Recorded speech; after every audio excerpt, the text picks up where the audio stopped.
नमस्कार. इथे मी छोटे रावस घेतलेले आहेत कापून. त्याला कोकम आगळ, आलं लसूण पेस्ट, लाल मिरची पावडर, हळद आणि चवीप्रमाणे मीठ लावून घेते व्यवस्थित आणि बाजूला ठेवलेलं मी अर्ध्या तासासाठी.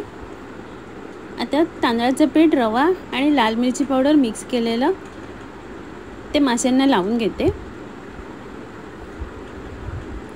तव्यावर तेल गरम करायला ठेवलेले, त्यात मासे फ्राय करून घेते.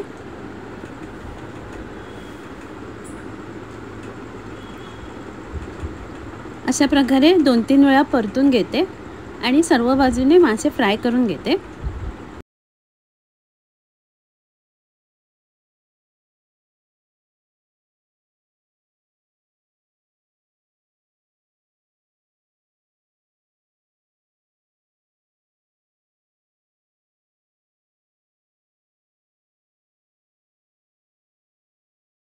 मासे फ्राय करून झालेले आहेत. आता मी काढून घेते. इथे चिकनचं लिव्हर घेतलेलं आहे. तव्यावर फ्राय करून घेते. वरून झाकण लावते, नाही तर तेल उडतं अंगावर.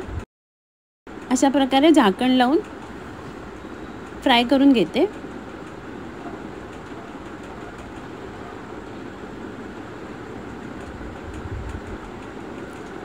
लिव्हर शिजलेलं आहे.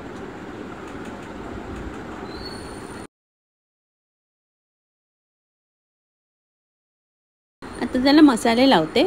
हळद, लाल मिरची पावडर, काळी मिरी पावडर, आलं लसूण पावडर, लिंबाचा रस आणि कोथिंबीर घालून मिक्स करून घेते. वरून थोडंसं तेल घालते आणि मसाला लावून घेते व्यवस्थित. वरून कोथिंबीर घालते. लिव्हर फ्राय तयार आहे. चवीप्रमाणे मीठ घालते. इथे 9 शिरांची भेंडी घेतलेली आहेत. ते तिरकस कापून घेते अशा प्रकारे. कढीसाठी वाटप काढून घेते. त्यासाठी लागणारे साहित्य स्क्रीनवरती लिहिलेले आहे. ग्राइंडरवरती वाटप वाटून घेते. कढीसाठी वाटप तयार झालेले. इथे भांड्यामध्ये कापून घेतलेली भेंडी आणि 2-3 कोकमं घालते. थोडंसं पाणी घालून बारीक चिरलेला कांदा घालते आणि झाकण लावून भेंडी शिजायला ठेवते. 3-4 मिनिटांनी झाकण काढलेले. कढीसाठी वाटप काढलेलं घालते. थोडंसं पाणी घालते. हिरवी मिरची कापून घेतलेली, चवीप्रमाणे मीठ घालते आणि मिक्स करून घेते. इथे साफ करून ठेवलेली कोलंबी घालते आणि कोलंबी शिजेपर्यंत उकळी काढून घेते. कोलंबी शिजलेली आहे. भेंड्याची कोलंबी घालून कढी तयार आहे. इथे कढईत तेल घेतलेले आहे. त्यात आलं लसूण घालते, बारीक कापून ठेवलेलं. आलं लसूण परतून झाल्यावर एक कांदा घालते. कांदा नरम झाल्यावर साफ करून ठेवलेली कोलंबी घालते. त्यात लाल मसाला, हळद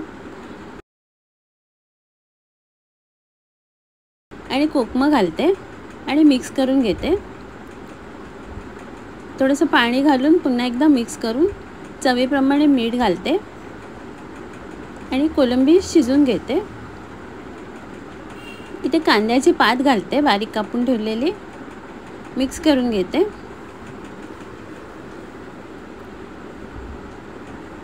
वरून कोथिंबीर घालते. कांद्याची पात घालून कोलंबीची भाजी तयार आहे. आता मी सर्व करते. आजचा व्हिडिओ पाहिल्याबद्दल खूप खूप धन्यवाद.